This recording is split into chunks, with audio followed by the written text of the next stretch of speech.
si è persa quella che era un pochino una nota anche distintiva di tipo, che era un pochino di pelle sotto la gola in funzione di considerazioni puramente estetiche. Ripeto che se c'è un pochino di pelle sotto la gola e non è associata ad un infatismo generale del cane a troppa pelle, perché il cane non deve essere assolutamente infatico, perché è un atleta vigile, sveglio, bello, attivo e agile, e c'è un pochino di pelle sicuramente è funzionale.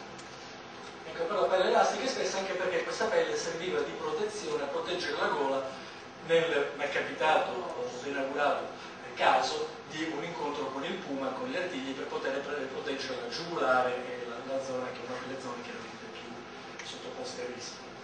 Alla gola presenta le pieghe non pendenti e lisce. Questa caratteristica è fondamentale vista dal punto di vista funzionale della quello di questa regione è un po' più lungo rispetto al resto. Collo. In questo caso abbiamo un profilo di collo corretto, che deve essere l'unione di potenza ed eleganza. In questo caso abbiamo quello che loro definiscono un collo tosco, con un collo troppo corto e potente. Comunque sicuramente tra un collo corto e potente, un collo da cigno lungo e stretto, è sicuramente molto meglio questo che un cane da presa. In questo caso abbiamo un collo debole, con